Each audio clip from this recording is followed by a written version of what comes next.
Hello and welcome to another modelling video. This is Alan from the What Kind of Man YouTube, and we are at Animasia. So we'll just have a little bit of a look around the store. This is another in-store Let's Build challenge, and if you notice, the shop has changed quite a bit since the last time we've done a bit of a pan. A tiny bit low in stock. We are waiting for a restock, though it's very neat, well organised, supplies and whatnot. How you going, Dante? So today we're going to be exploring and building a Bandai Star Wars kit, and we've been set up with the TIE Striker from Rogue One, a Star Wars story.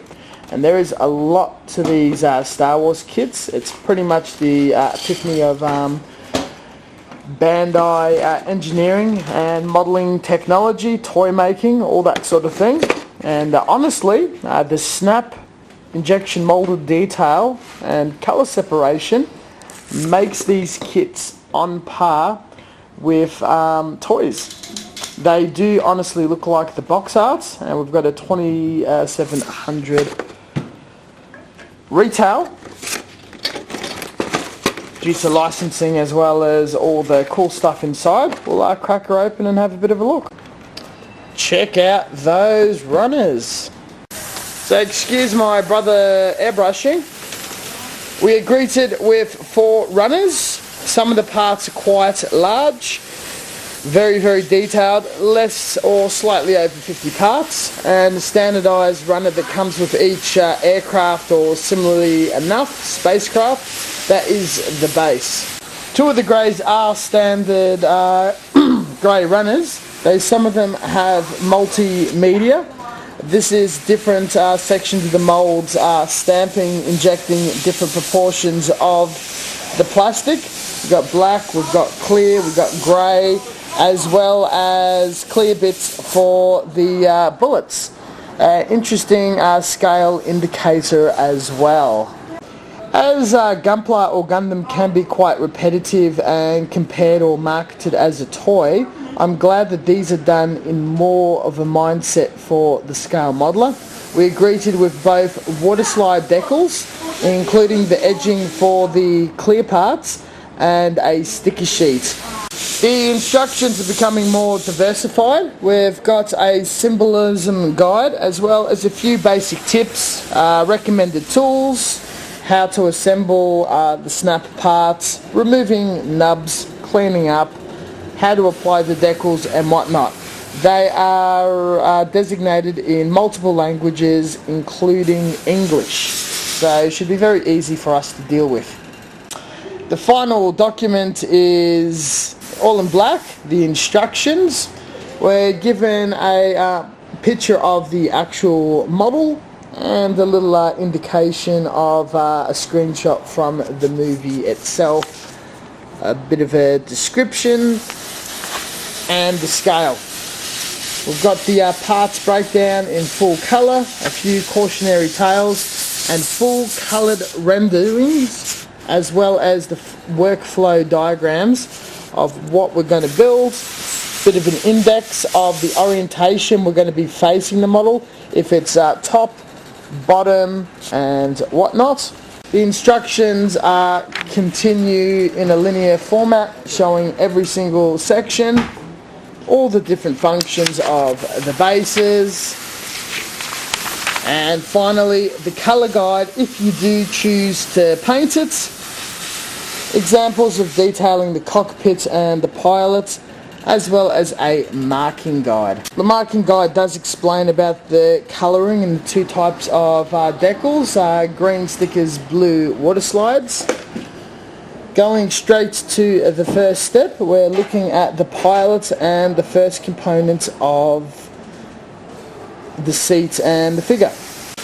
Now, I filmed all of this previously, though we did lose some data unfortunately during Model Expo. I keep everything in these sandwich bags to prevent a loss of parts. We'll just have a look at the breakdown and where the nubs have been removed, continue with what we did film and continue beyond that. The black figure is not to be confused with Darth Vader. It is a TIE Fighter standard suit. Around the legs, calves, arms were flash marks. This was lightly sanded away with sandpaper, and 3 nub marks. They were trimmed further once the model was removed from the runner and filed down. The chair is glued to the base. We remove the nub from the chair. The consoles are glued to the base. Everything is glued down except for the figure. This is so the figure can be individually painted, and once the cockpit is completely assembled and painted, the figure can be PVA glued later. This makes the painting stage easier if we're gluing and painting. If you're a snap fitter, the previous method of just keeping the figure attached to it would be good enough. So this is the rear end of the cockpit we've just cut out. The injection is very interesting. Check out the detail on the inside, the polygon texturing as well as the little controls. The sort of attention to detail I expect of a military kit. We'll remove the nubs. This continues to assembling the console and checking that everything is together right. All cleaned up, we'll glue the base in the rear of the cockpit. Now how I do that is plastic cement is applied in the joints, just around there, and slammed together. Not too much where it oozes. The bottled stuff is ideal. Again, any sort of cement with a brush. Like so. All assembled. The next piece cut out, which is the other half of the cockpit. Again, the detail is very impressive. The front half goes on, though there's no pins or anything connecting it. I believe it's clamped together at some point from another component. We'll see how that works unless the glue is required. At the moment we are attempting this collection of parts. These 2 parts are cut out. Now cleverly enough, the flash marks are in areas that are not going to be visible once completely assembled. And there's not a great amount of detail on the inside, though you can see where it connects together. My big complaint with this kit is the panel lines are very, very shallow, and they're sort of curved inside instead of any sharp angles, which you expect that with a roundish injection mould. A few lines of rescribing would allow a panel line wash to really penetrate a lot better than it would after a prime and paint. So I'm going to run the back of my knife through it a few times and just get it that bit sharper and deeper. The x-axis line, or the horizontal one, has been scribed about 4 to 5 times, where the vertical, or the y-axis, has not. So you can see the dramatic difference of just a little bit of scribing. One on the left is fully scribed, and this one's not yet. So you can see the difference from the shadows cast in the hole. It's so subtle, it's hard to see now. When it's painted and you put a panel line fluid across it, it will be noticeable. The panel lines have been scribed deeper and shall collect a wash or other weathering methods after painting. The female holes have been loosened, so we've got a very, very loose fit, if I can manage it. So there you go, and it just pops out like so. The pod fits quite snug right here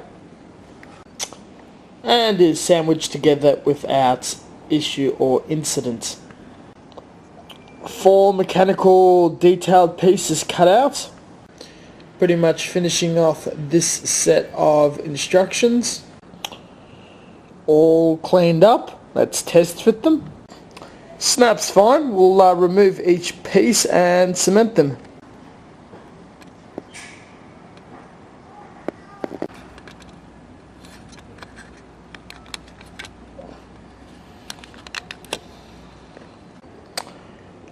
These parts are cut out.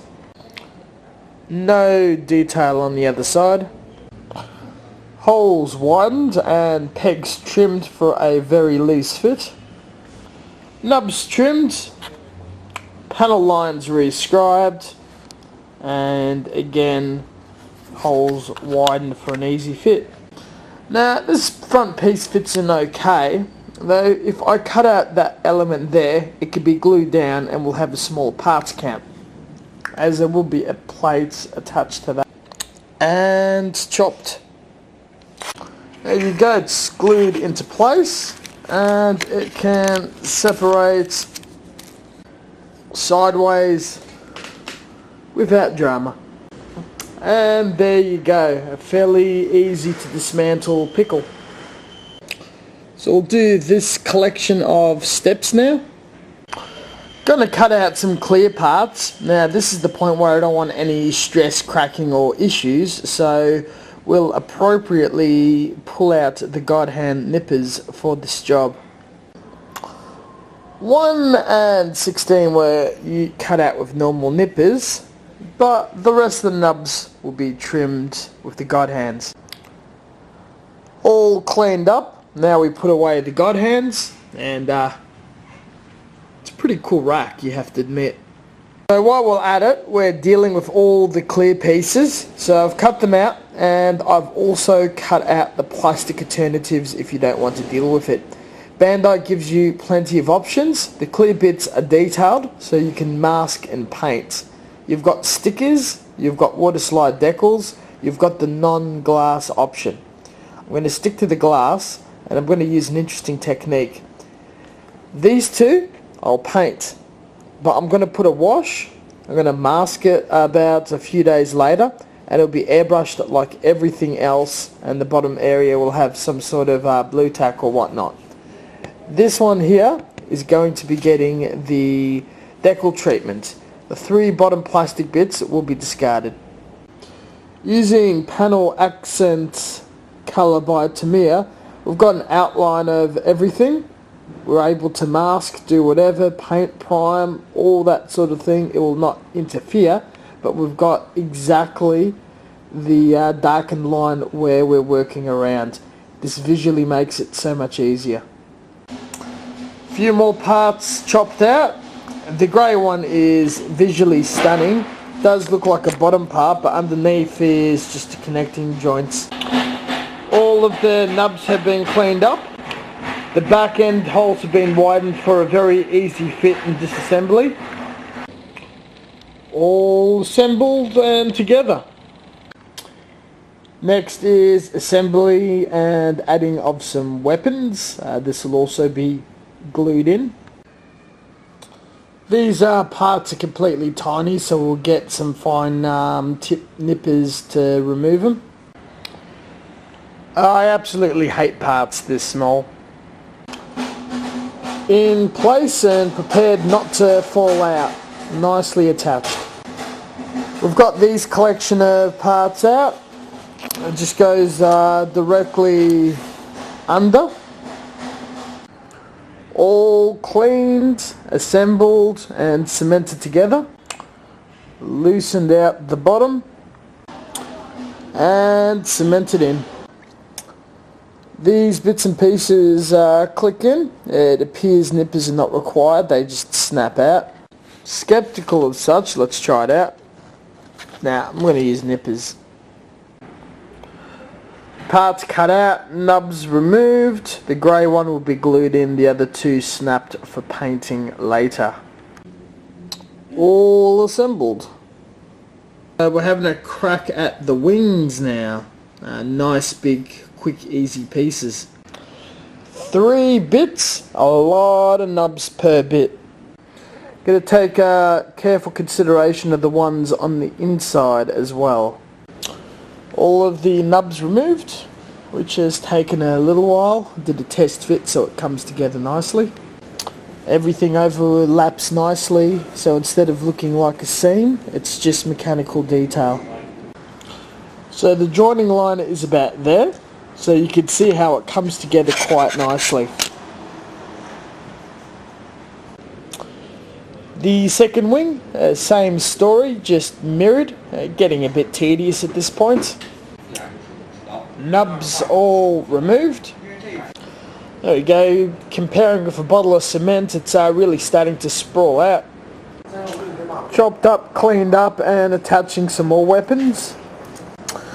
The instructions weren't 100% clear. Tried a few orientations. This looked the best to me. Adding these components. Chopped out. Other side for comparison. The test fit works out well. Nubs are all removed. Rear bits loosened up for an easy fit. I want to get rid of the seams, so where it's highlighted is the plastic that needs to go. Cemented in. Cemented down. You can see the amount of plastic that's been shaved away. We'll do the same on the other side. That has taken a little while, but works. In theory, you should just click straight on top. And it does exactly that. Being on the bottom, it's not too noticeable, but it's quite neat. We'll do the same on the other side. For shading and decal purposes, where it's not visible, I put a T for top and a B for bottom when painting. Second round of these being cut out. I put dotted Gundam marking to remind me where the seam is, so I can re-sand it where the glue's oozed out tomorrow. The sooner we deal with the clear bar parts, the less likely we're going to be stuck with a bottleneck. Going to mask the two hatches, and the window will have the decal immediately. We'll have the decal soaked for about 30 seconds to a minute. For ease of handling, the parts has been attached to a skewer. Very, very thin. I had to wait until it was fully soaked so I could pull off. It doesn't actually have a clear component to it. And gently reached each arm into place without tearing. It is ever so slightly wrinkly, so I'm going to pat it down with some tissue, put some decal set, and let it sit for a few hours. Patting it with a tissue made a huge difference. Still going to decal set it, though relying off the panel lined wash lines was so much easier than clear. Though it looks absolutely tight and amazing. Nothing like if I was to mask or paint. What I do is I cut out strips of tape and cover each corner as to, even though they're overlapping, along the panel line edge until we've got a whole masked area. Applied Mr. Mark softener. It's wrinkling up and settling down, so it's got a bit of time to go. Mr. Mark softer. And this is what it's meant to look like. We'll finally get around to sorting these two out. All glued and putty together. Ready to attach the articulation piece that hooks it up to the cockpit. Chopped out the parts. The other side for comparison. All the nubs are cleaned up and the peg holes hollowed out. Doing the check, making sure it's all the right orientation. Doing a test fit, looking good so far. All cemented down.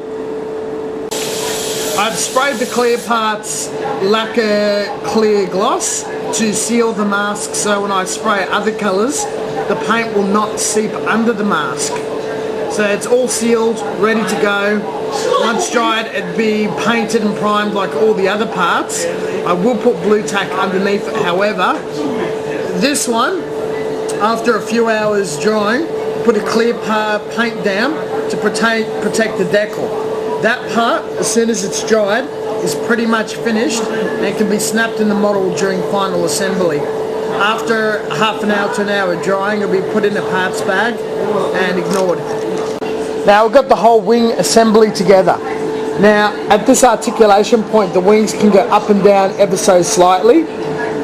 Bandai models for Star Wars do suffer issues with articulation where they break quite easily, being pure high impact styrene. If they don't break during construction and gluing, once you start using washes and weathering methods, they'll definitely disintegrate then. I highly recommend once you got a position that you're very happy with, permanently cement it down. I had one of these wings snapped, so it's all glued, and the breakage point and glue scarring has been puttied up. This will be all sanded up later. The assembly fits on here very, very nicely. After painting it can be PVA glued on. So we'll do this step now. These parts are being cut out. All cleaned up. And you can see exactly what it's covering up. Hey, don't shoot me.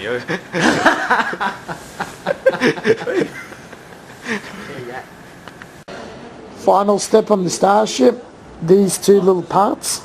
The parts are being chopped out, cut out, all cleaned up, all attached. Where I've got the dots is areas I need to sand the next session. A couple of weeks have passed. I'm not 100% sure where I'm at. All I know is I'm painting soon. So we've got it here. It's all glued together and I can see with Gundam marker dotting. There's a bit of cleanup that needs to be done. I do remember that the wing components come apart, as well as the whole cockpit. The base still needs to be assembled, and the rest are just parts that are not utilised, as well as the clear parts were outside the kit for some reason. We've cleaned it up. I can also see these fins being a serious dirt trap. I ran a little bit of thinner through it to clean it up, and the top has been sanded. We'll dry it down, chuck a tad of primer on top and see if there's any follow-up putty work that needs to be done. I'll be using Tamiya primer, thinned 50-50 and applied through a Ophir airbrush.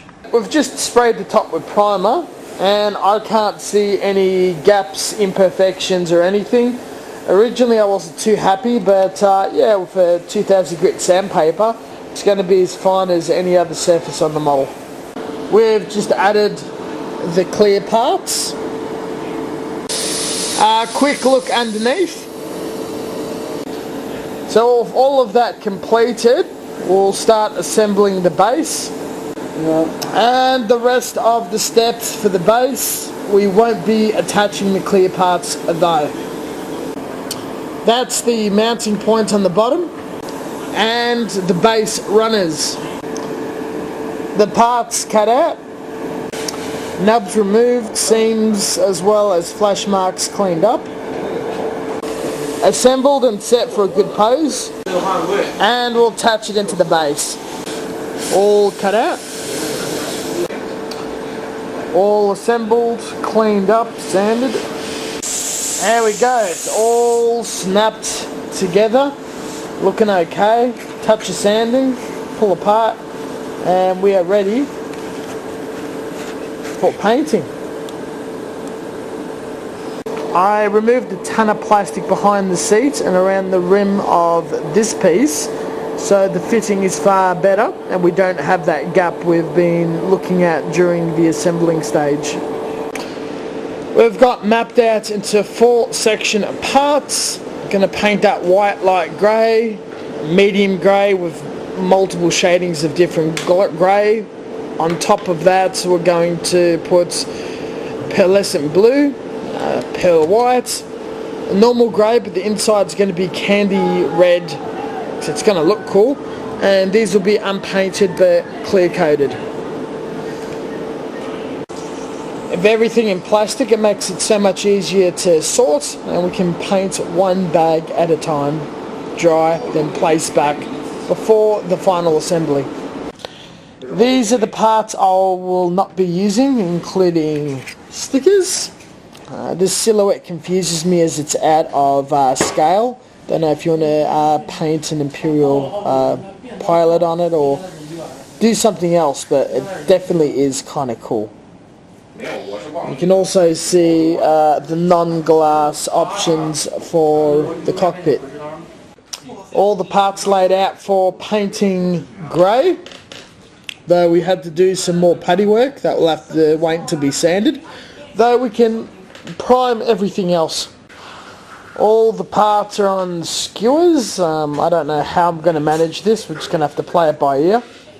Did a double coat and we sprayed primer on all the grey parts. The primer and the plastic is the same colour, so that was a tad challenging. We still got some putty work to clean up and just a touch of re-priming to do on this piece before we continue painting. So we painted these two components black, and I'll chuck on some dark blue just to be a bit different from the flow. Now this is just a bit of colour theory.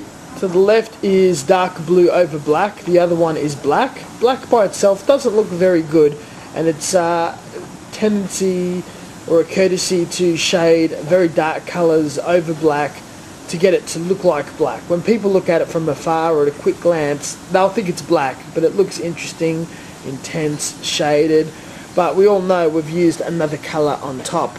Black should only be used in a last resort, as it just absorbs all colours and there's not much interest to it. I'll paint the other piece as well. We sand this little section a bit more down from the putty. We'll prime it and have a look what it looks like. Final top bit has been primed and looking alright. All the parts have been coloured in a dark grey, and will be progressively shaded with lighter and lighter greys. So underneath the wings, as well as below the pod, has been shaded a little bit with clear smoke or clear black, especially under there. So we can move on to shading and starting to give a colour on all the surface grey parts. It is clear, black was just run straight through the airbrush and free-handed, nothing special. So we've put another layer of lighter grey, though we're probably going to have to still keep building up to get the desired shading effect. Everything's pretty cluttered, I know, but at least we'll look at the main part. So we can see that a lighter grey has been touched on, and we've got that classic Star Wars grey shadowing. And to use as contrast, that's the top of the wing and that's the bottom of the wing, so you can see that there'll be dramatic shadowing. And once we get a part that's got shading all the way around, you got the top half and you've got the bottom half, so you can really see that light gradient. Painting the inside black, we're going to give it an effect of a red light inside, or a red cockpit, a bit like Darth Vader's TIE Fighter in A New Hope, just loosely off memory. The inside has been shaded with stainless steel. Painted the exhaust and burnt iron, just the tiniest little dust around the edges too. Hyperreactive drive or whatever technology they're using, I assume there'd be some sort of discoloration in the metal. The chair has been hand painted tan. Inside has been sprayed with a touch of clear orange. I didn't find any clear red. And it's got that nice little grow effect that I'm after, so pretty happy with that. Painted the visor silver and gave everything a bit of a blast of clear orange to match the cockpit. The figure is fairly unpainted, but due to the colour it's been moulded in, and it'll be trapped between very small panes of glass. I believe we can get away with it. There's a section of the cockpit where it is hollow or see-through at the back above the chair, so I painted these little internal areas black. These Star Wars kits, if you've ever seen them snapped together with the stickers or decals on, look amazing right out of the box. though with a bit of a wash or a Starship filth, a mix of black and brown, sludge washed all over the place to bring out the detail and whatnot, really improves the look and makes the whole project pop out, especially with a matte coat applied. I'll be using Tamiya panel line accent colour, cut down a bit further with some more enamel thinner, and as everything's been glued and painted, it shouldn't be a problem. We'll apply it evenly. If you are washing a bare plastic Bandai kit, there are articulated points where it's going to get weak and break. Generally top coat everything gloss at all angles and sides, including in the joints, well before you start messing with washes. Now the reason why I like to thin down washes even further for the Star Wars kits or something this fine, there's such delicate detail, it just gravitates and sits around it really nicely. Maybe soak up excess with a tissue. This is a washed bit and this is just a painted unwashed bit. All you have to do is touch it with a brush and it just really fills out. Remove the mask, so we've got the clear bits around the painted bit. So all the major grey components are painted. You can see the gradient shading and whatnot, not necessarily lights being cast, as well as all the tones, the sludge washes, hand painted detail and whatnot. We'll just zoom in to look inside the cockpit. The pilot is glued in and you can see the clear bits with the masking, all that sort of stuff. So we'll give it a bit of a assembly and some pearlescence and final touches. You do have to agree with a bit of shading and sludge washes. These kits just really pop nicely. And just again the comparisons of the shading underneath and the light colours on top. We've got some PVA glue and we'll glue everything together. Glue applied to the two ends. Assembling is going well so far. We've gotten this far in the construction and I'm pretty happy, but in that little hole there is all light grey and a clear piece is going over it. So we'll just shade a little bit of dark blue or black, I think dark blue, just to give it a bit of shade and depth effect. Care was taken not to have any overspray over the lip and only the inside is coloured in. On second thoughts, that could have been hand painted, but it is what it is. The blue vent rectangles with fins were meant to be grey or a slight different variation of shade. Thought it'd be interesting black, and yeah, it works out. This is where the modifications and changes from the base model really begin. Assembly is mostly done, the clear bits are glued on. The body bit has very little left to do. Get straight into the wings, I suppose. These will be attached once the wings are finished. These are the last of the parts put out, ready for a little bit of primer and paint. Wings and bits of detail primed.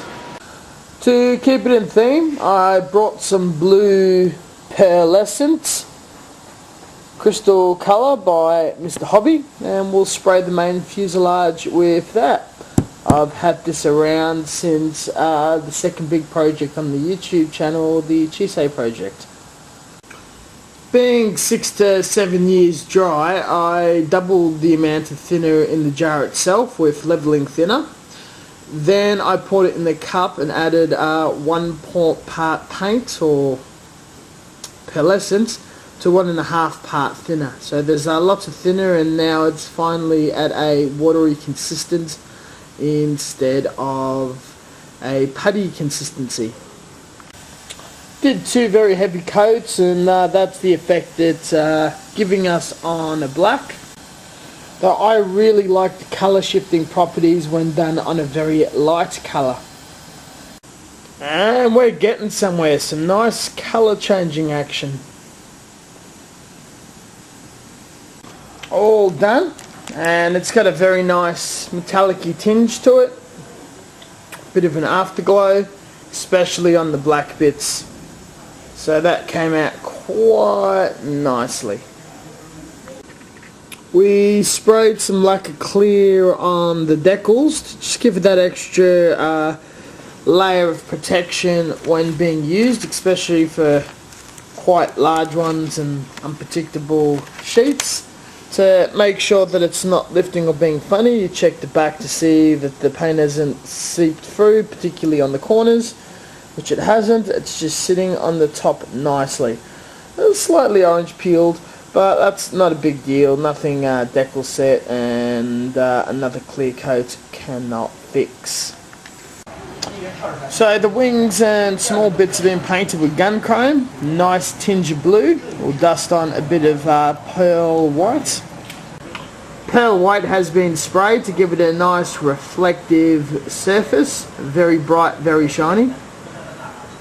So we've done our smoke shadowing, tiny bit on the side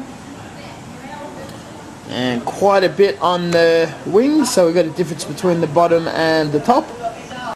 So we've got those little pearl detail bits plugged in. Lucky I did put a bit of smoke in, and it's just enough to catch the shading of the bottom and side. We're going to do a final sludge detail wash with a little bit of blue ink. Trying to get it all to look all blue and whatnot. A bit tricky, but working on it with the washes and whatnot.